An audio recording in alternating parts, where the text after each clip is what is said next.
wisdom sees. The saints with great effort find him within themselves, but not the unintelligent, who in spite of every effort cannot control their minds. Remember that the light which, proceeding from the sun, illumines the whole world, and the light which is in the moon, and that which is in the fire, also, all are born of me. I enter this world and animate all my creatures with my vitality, and by my cool moonbeams I nourish the plants. Becoming the fire of life, I pass into their bodies, and, uniting with the vital streams of prana and apana, I digest the various kinds of food. I am enthroned in the hearts of all. Memory, wisdom and discrimination owe their origins to me. I am he who is to be realized in the scriptures. I inspire their wisdom, and I know their truth. There are two aspects in nature, the perishable and the imperishable. All life in this world belongs to the former, the unchanging element belongs to the latter, but higher than all am I, the Supreme God, the Absolute Self, the Eternal Lord, who pervades the worlds and upholds them all. Beyond comparison of the eternal with the non-eternal am I, who am called by scriptures and sages the Supreme Personality, the highest God, he who with unclouded vision sees me as the Lord God, knows all there is to be known, and always shall worship me with his whole heart. Thus, O sinless one, I have revealed to thee this most mystic knowledge. He who understands gains wisdom, and attains the consummation of life. This is the premier science, the sovereign secret, the purest and best, intuitional, righteous, and to him who practiceth it pleasant beyond measure. They who have no faith in this teaching cannot find me, but remain lost in the purlieus of this perishable world. The whole world is pervaded by me, yet my form is not seen. All living things have their being in me, yet I am not limited by them. Nevertheless, they do not consciously abide in me. Such is my divine sovereignty that though I, the Supreme Self, am the cause and upholder of all, yet I remain outside, as the mighty wind, though moving everywhere, has no resting place, but space, so have all these beings no home but me. All beings, O Arjuna, return at the close of every cosmic cycle into the realm of nature, which is a part of me, and at the beginning of the next I send them forth again. With the help of nature, again and again, I pour forth the whole multitude of beings, whether they will or no, for they are ruled by my will. But these acts of mine do not bind me. I remain outside and unattached. Under my guidance, nature produces all things movable and immovable. Thus it is, O Arjuna, that this universe revolves. Fools disregard me, seeing me clad in human form. They know not that in my higher nature I am the Lord God of all. Their hopes are vain, their actions worthless, their knowledge futile. They are without sense, deceitful, barbarous and godless. But the great souls, O Arjuna, filled with my divine spirit, they worship me, they fix their minds on me and on me alone, for they know that I am the imperishable source of being, always extolling me, strenuous, firm in their vows, prostrating themselves before me. They worship me continually with concentrated devotion. Others worship me with full consciousness as the one, the manifold, the omnipresent, the universal. I am the oblation, the sacrifice and the worship. I am the fuel and the chant. I am the butter offered to the fire. I am the fire itself, and I am the act of offering. I am the father of the universe and its mother. I am its nourisher and its grandfather. I am the knowable and the pure. I am and I am the sacred scriptures. I am the goal, the sustainer, the Lord, the witness, the home, the shelter, the lover and the origin. I am life and death. I am the fountain and the seed imperishable. I am the heat of the sun. I release and hold back the rains. I am death and immortality. I am being and not being. Those who are versed in the scriptures, who drink the mystic soma juice and are purified from sin, but who while worshipping me with sacrifices pray that I will lead them to heaven, they reach the holy world where lives the controller of the powers of nature, and they enjoy the feasts of paradise. Yet although they enjoy the spacious glories of paradise, nevertheless, when their merit is exhausted, they are born again into this world of mortals. They have followed the letter of the scriptures, yet because they have sought but to fulfill their own desires, they must depart and return again and again. But if a man will meditate on me and me alone, and will worship me always and everywhere, I will take upon myself the fulfillment of his aspiration, and I will safeguard whatsoever he shall attain. Even those who worship the lesser powers, if they do so with faith, they thereby worship me, though not in the right way. I am the willing recipient of sacrifice, and I am its true Lord, but these do not know me in truth, and so they sink back.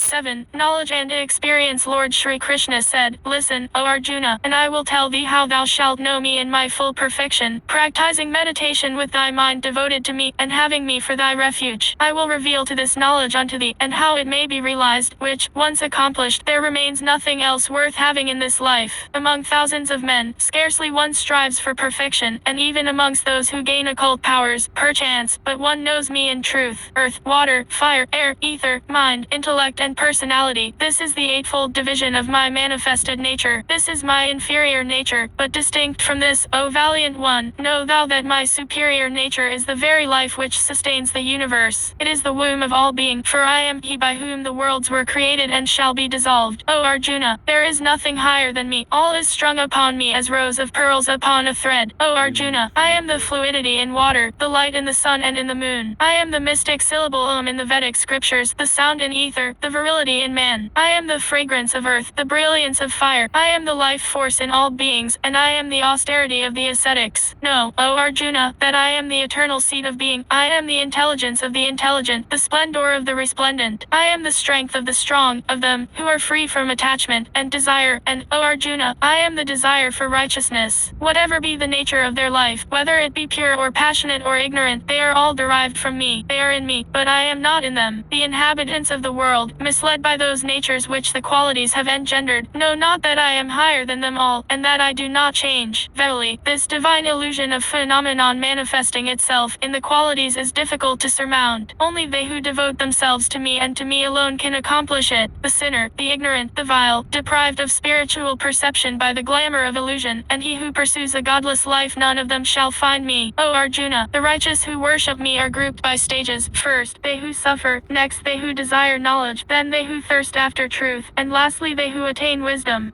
Of all of these, he who has gained wisdom, who meditates on me without ceasing, devoting himself only to me, he is the best, for by the wise man I am exceedingly beloved, and the wise man, too, is beloved by me. Noble-minded are they all, but the wise man I hold as my own self, for he, remaining always at peace with me, makes me his final goal. After many lives, at last the wise man realizes me as I am. A man so enlightened that he sees God everywhere is very difficult to find. They in whom wisdom is obscured by one desire or the other, worship the lesser powers, practicing many rites which vary according to their temperaments. But whatever the form of worship, if the devotee have faith, then upon his faith in that worship do I set my own seal. If he worships one form alone with real faith, then shall his desires be fulfilled through that only, for thus have I ordained. The fruit that comes to men of limited insight is, after all, finite. They who worship the lower powers attain them, but those who worship me come unto me alone. The ignorant think of me, who am the unmanifested spirit, as if I were really in human form. They do not understand that my superior nature is changeless and most excellent. I am not visible to all, for I am enveloped by the illusion of phenomenon. This deluded world does not know me as the unborn and the imperishable. I know, O Arjuna, all beings in the past, the present and the future, but they do not know me. O brave Arjuna, man lives in a fairy world, deceived by the glamour of opposite sensations, infatuated by desire and aversion. But those who act righteously, in whom sin has been destroyed, who are free from the infatuation of the conflicting emotions, they worship me with firm resolution. Those who make me their refuge, who strive for liberation from decay and death, they realize the Supreme Spirit, which is their own, real self, and in which all action finds its consummation. Those who see me in the life of the world, in the universal sacrifice, and as pure divinity, keeping their minds steady, they live in me, even in the crucial hour of death. Thus, in the holy book the Bhagavad Gita, one of the Upanishads, in the science of the Supreme Spirit, in the art of self-knowledge, in the colloquy between the Divine Lord